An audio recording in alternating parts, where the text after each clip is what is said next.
guys, and welcome to today's video. As you can see, today I have a look which is not so great and another one that would be more flattering on everybody with dry and mature skin. So on this side of my face, I'll be using products which did not agree with my skin. And I'll also be going over some common makeup mistakes which I actually make myself, which can be quite unflattering. And on this side of my face, I've got my tried and true favorites, and I'll be applying them in more of a flattering way. If this sounds like something you're interested in, then keep watching. And please remember to like and subscribe as it helps me out a lot. Okay, so on this side of the face, I have done zero skincare. I've washed my face, but I haven't put any moisturizer on or any of the hydrating toners that I normally would put on. So at the moment, my skin is feeling so tight and uncomfortable right now.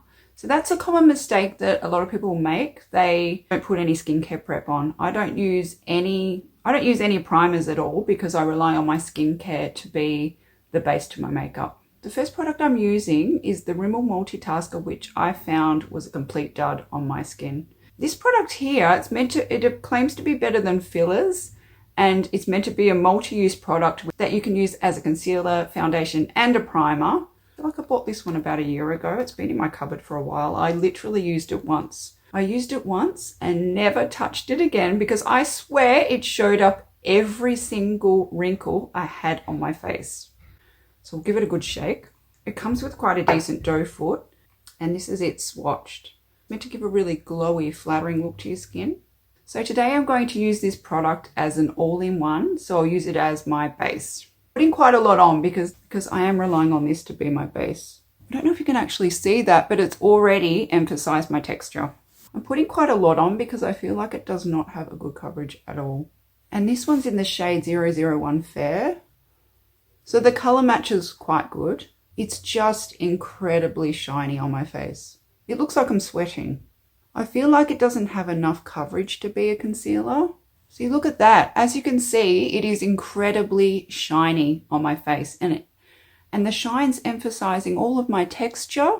Now for some alternatives to this one. If you feel like you do want to have a skin tint or something that's a little bit more of a lighter coverage and more natural, a better alternative to that will be the Superstay Skin Tint. So you can achieve a beautiful light coverage with this one as well. However, it's a lot more flattering on the skin. I do recommend going in with a concealer. I don't like this one here as a concealer at all. Even though I have one and done products, I always make sure I put a concealer on. Another product that is quite similar to the Multitasker is the e.l.f. And this one's a really good dupe for Charlotte Tilbury's Flawless Filter. I'm going to use the Maybelline Superstay on this side of my face. This one's a gorgeous skin tint. It's just a lot more flattering. Like the coverage from the get-go is a lot better. It's hard to believe this is even a skin tint. It's just a soft veil over the skin. And I find that it doesn't emphasize any texture. I mean, already, look how much coverage under my eye that is done. And I actually had quite a bit of a breakout here, and you can't even see it now. A good trick also is to bring it a little bit further down along your neck. It can create quite a line and contrast here on the neck if the color's a little bit too dark. So it's always good just to bring it down a little bit on the neck. One of the worst contour sticks / bronzers that I've actually used, which was not flattering at all on my skin tone, and I found it really hard to work with, was the MCO dual-ended contour stick. And the packaging's really big and bulky. This is it swatched. So it comes out with quite a lot of pigment from the get-go, but I just find with this one, it's extremely hard to blend into the skin. Some of the common makeup mistakes that I have also done myself in the past is bringing a contour too low. So I'm putting this right under here, like that's just way too low. I always bring it up here, that's fine. And the nose, just do a bit on the nose. And some people bring it down here, but I find if it's not blended properly, it is incredibly unflattering. You can actually see the line there. You have to really rub it into the skin to get it to work. And I think it's actually wiped off half of my makeup already. This is too low. This contour is way too low. The applicator of it is so big and bulky that it's really hard to control it on your face. Like, look at that. The fact that I've done the contour down here, it's dragged my entire face downwards, which is not what we want. I've got to blend it really well. I'm going to be here for a while. I just feel like it's dragged my entire face down. Okay, an alternative to the MCO, which is a lot easier to use, is the Maybelline Lifter Stix. I'll swatch that one for you. As you can see, it's a little bit of a lighter colour, but it has skincare benefits in it as well. It has the cranberry oil, and I find that it helps it glide across the skin much more easier than the MCO. So as you can see, I normally bring my contour up just here. So this is my ear. I just bring it down here. This is where I put my contour. It doesn't drag your face down too much. And then I just do it up near the hairline. The nose one's pretty much the same. Bring it. I don't normally bring my contour down here because of the fact that it's so much work to try and blend it in with your neck. Just going with a clean Rare Beauty brush and blending it. See, that's a lot easier to blend. And it's just keeping it in the one spot. It hasn't dragged it all the way down. And just careful to blend it up to the hairline as well. You don't want any cakey product in your hairline. I'm finding it's already looking a lot softer on the skin. It's not looking as harsh as the other side. Can bring a little bit down here, but whatever's left. See, as you can see, this side is a lot more smoother and gentler on the skin, whereas this one looks quite harsh and my contour is dragged all the way down to the bottom of my face. And I think you can even see here that it hasn't blended properly in my neck, which is quite a common problem. If you are wanting a little bit more of a glow like this side, I'd recommend using the e.l.f. It doesn't have to be all over your face. I find it a little bit more flattering just to place it on spots where the light would hit, so I would just probably put it there. See, that's just created a really pretty glow on the cheek where the light would hit. I am going to place a concealer on this side of my face because I feel as though I need a concealer. Like, I know the point of these multi-purpose products is to not have to use a concealer, but the skin under your eyes is so delicate, so it needs its own separate formulation for under the eyes. And I can control it better. I can dab it on and make sure that it's not getting into the creases. I think when you're in your 20s, a one and done's fine, but it's a little bit hard when you're in your late 40s. See what a difference that's made. It's covered my dark circles, and it's also tidied up my contour if I've gone too far up with it. Another common mistake on this side of my face is if I was to put concealer on, I'm not setting the under eyes with a powder, and it causes all the product to crease under my eyes. In this case here, I haven't even put a concealer on, so you imagine it'll be moving about under my eyes and getting into my creases because I'm not setting it with any powder. So just on this side of my face, I'm setting it with my Maybelline Fit Me powder. And this one's in the shade Fair Light. That is so much better. I've just got a lot more coverage on this side of my face. Okay, one of the worst products that I encountered recently would have had to have been the Maybelline Sunkisser blush. Oh my goodness. That's all I can say. It was a glitter fest. I'll just swatch it so you can see. So as you can see, it's got a gorgeous bronze color to it. However, but once it's on the face, it will just emphasize everything. A common mistake that I made when I used this one is I put way too much on. And I brought it in too close to here, and it emphasized everything that I had there. It emphasized every single pore that I had. I also brought it up here because it's meant to be a bronzing product, so you do that bronzing effect. And all the lovely fine lines I have up here were magnified. So I'll dub it in. This is way too much, by the way. On camera, it looks flattering. It looks like it gives a beautiful glow, but I swear in person, it went into all the texture. It's quite annoying to blend as well. Like, I've just got orange blobs all over my face. Oh, I'm just a mirror ball on this side of my face. It's just emphasized all of that texture there. And look how shiny my face is. If you're wanting to have more of a flattering glow, I'd recommend the Lumi Glow Lotion. This one here is more of a control glow on the cheek. This one's in the shade Medium Glow, and I'll just swatch it. See, this is it swatched. It just gives more of a subtle glow. I just normally go in with the tiniest amount. I don't like to put too much. And this will give you that same glow, but just on the highest part of your cheeks. I find that as we get a little bit older, less is more. That's a lot more flattering. Okay, so now for blush. One of the most disappointing products that I purchased would have had to have been the Revlon Glimmer Blush Drops. This one was so disappointing. I had high hopes for it. I was hoping it would have been a dupe for the Hourglass. And this is the packaging. I think this was really off-putting as well. It's very annoying to get out. I've got some out, but it's all over my fingers as well. It's everywhere. I mean, and that's too much. Not only did it dispense too much, it comes out patchy, and it's really hard to blend into the skin. It's drying so quickly. Oh my goodness. You have to work quickly with it because once it's dried down, it's going to look like this. Oh my gosh. And I didn't even use it all. I've still got this much left on my hand. Oh my gosh, I look ridiculous. As you can see, look at the contrast between my under eyes and the blush. It's just not smooth at all. I'm trying so hard to blend it out. And I've also brought the blush in too far here as well. My blush placement is just terrible. See, it's already dried down, and as you can see, it's gathered around here. My under eyes are ridiculously vibrant against the blush. It's a shame because the colour's gorgeous. I also have some tiny little glitter particles on my skin as well. I don't know if you can see, it's actually gone patchy. Look at that. There's a hole in my cheek there where it's gone patchy. And then you can see that Maybelline underneath.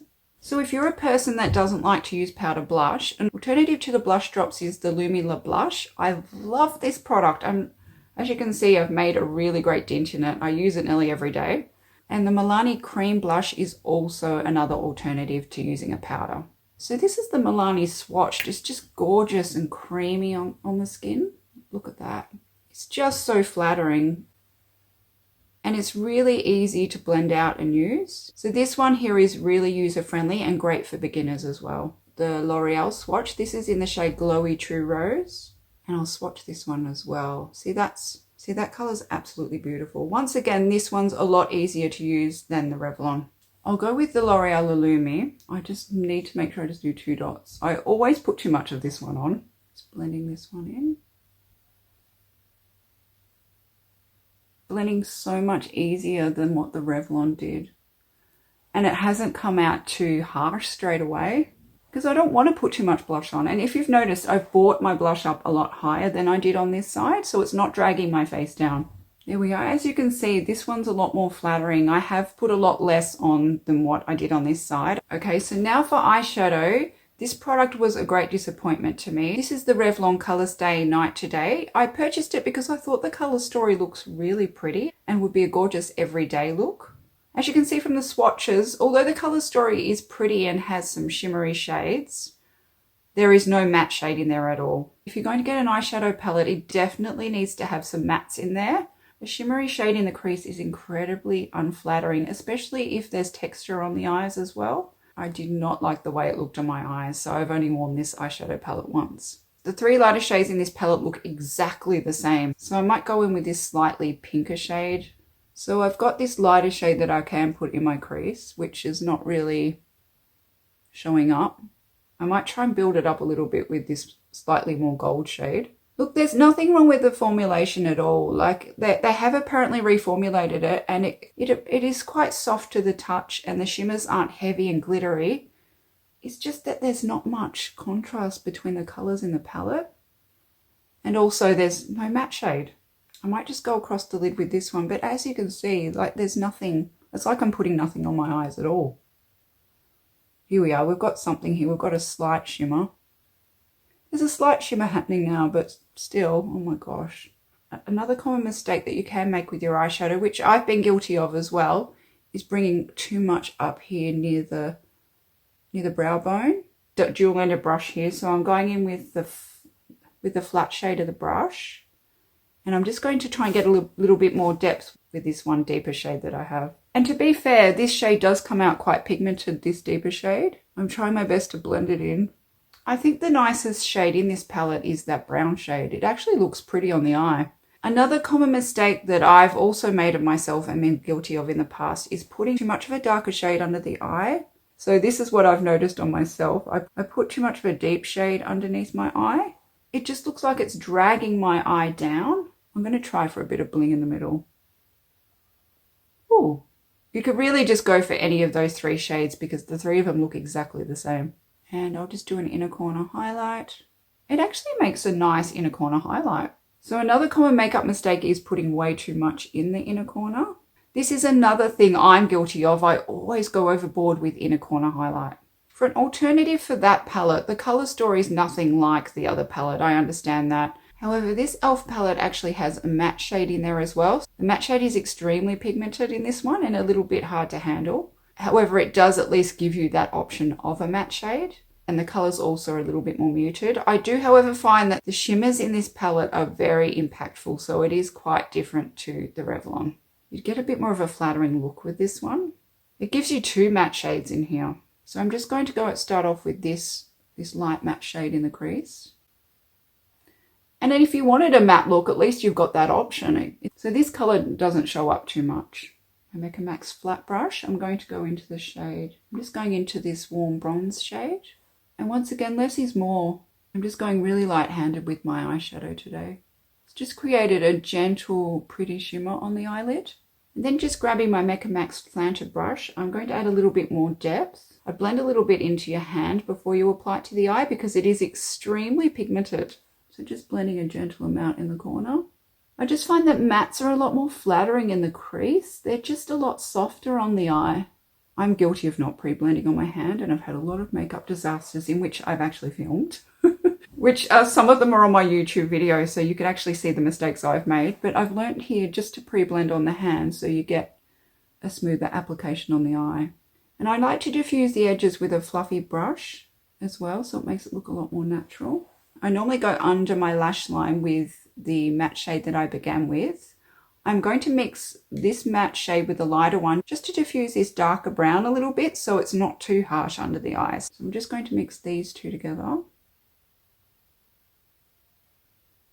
As you can see, it's not as heavy under the eye on this side as it is on this side, and you can see it's actually dragging my eye down. So in the middle of my eye, I'm just going to go into this shade here. And I'm guilty of this. I normally put way too much on. See, that's just a subtle shimmer on the eye. I'm just going into this shade here for the inner corner highlight. We're just going to put a subtle amount on. Just a tiny sprinkling's enough. I think it's time to do brows. These two products from Maybelline I find incredibly difficult to use. I think the thing with this infallible triangular pencil is the fact that the triangle's just way too big to get in there and finally draw on your eyebrows. It ends up coming out. It ends up, I'll just swatch it for you. So it comes out quite pigmented, so you have to go in with a really light hand. And it's got such a big tip to the end of it, so it is really hard to control on your eyebrows. But I'm going to give it a go. I'm just going really light-handed with it. I find a common mistake with brows is to draw them on too much. And I admit I'm guilty of this as well. And I'm not even trying to draw these on. This just comes out like this. I brought it too far down on this side, so it's dragging my face down again. And I think also another common mistake is getting a product that's way too dark. And this one here was also a great disappointment. I bought it because I wanted something convenient and quick. However, I found over time it just ended up clumping up on the brush. So before you use this product, I recommend going in with a tissue and cleaning it off a little bit because it will be way too much on the brows. I'm almost scared to use this because I know last time I used it was a disaster. I think cleaning it prior to using it has helped a lot. A product that I recommend that would be a lot more flattering on your eyebrows, the Maybelline Builder Brow. I know I always go on about this one in my videos, but as you can see, the tip is very fine and you're just painting your brows on so it comes out a lot more natural. I'm just adding into the bits where I've got a lot of gaps. I must admit, I struggle with doing my own brows. I'm careful to not bring it too far down. As you can see, I've just stopped here. This one also has a spoolie with the gel on the back as well, which is quite convenient. I mean, this one's not perfect, but at least it looks a lot more natural than this side. This is the Maybelline Tattoo Eyeliner, and I really wanted to like it. It's Maybelline, how can I not like it? But I found from the get-go it was just too pigmented. Being too pigmented is not a bad thing. With eyeliners, it can be a bit tricky to use, especially when it dries down quite quickly and you've already put it on and it's wrong. So a common mistake with eyeliners, which I've also made myself, is not bringing it to the edge and just here and not bringing it out a little bit more. It just closes the eye up, that's all. I haven't brought the pencil out far enough. I've just sort of focused it in the middle. There's nothing wrong with doing this. I do it sometimes, but I find that it can make the eyes look a lot smaller with such a pigmented color.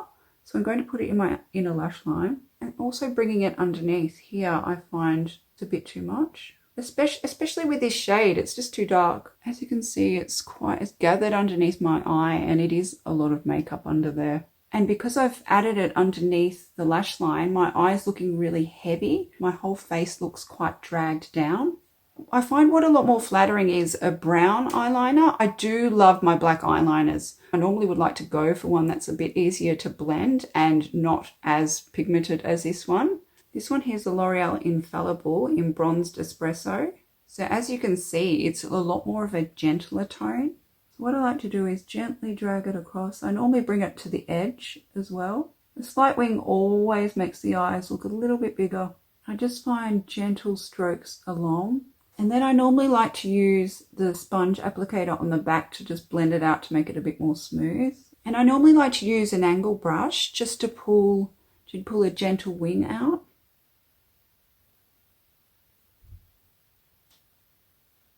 I'm going to get in really, really close because this has actually separated. I think it's the blush. Look at that. Okay, one of the mascaras, which was a huge disappointment for me, was the new Morphe mascara. This is called Make It Big. What I didn't like about this product is it comes out, it is quite a messy formulation. It is a thicker formulation and the brush has all these different lengths. It's already clumped when it's come out, so you can imagine this going on your lashes. I'm finding it's not distributing evenly all over my lashes. And as you can see, it hasn't done anything for my lashes at all. If you're wanting an affordable mascara, you can't go wrong with the classics. This one here is the L'Oreal Panorama mascara, and this one is absolutely brilliant. It's up there with high end. It's got more of a tapered brush, and as you can see, the formulation hasn't come out clumpy at all. As you can see, it's already added so much more volume to my lashes. I must admit, I make a lot of mistakes with my mascara. I normally end up making a mess of it. We also like to grab the tip of the mascara and bring out the lashes out here just to make my eyes look a little bit wider. I find if you're going to bring it under your lashes, you've got to trust the formulation. I trust this formulation enough to put it under my lashes because I know it's not going to transfer anywhere. Next, we're going to try some lip products. I'm just going in with Maybelline Line Lifter just to line my lips. This is the Morphe Hot Honey Lip Oil, which I think it was more the smell that I couldn't stand. It actually smells like honey, but I just couldn't handle the smell. As you can see, it has no color whatsoever, and the smell is awful. It's like an artificial honey smell, and the taste of it ends up going in your mouth as well. I'm not looking forward to putting this on at all. It will look nice on the lips. It's just, I just can't stand it.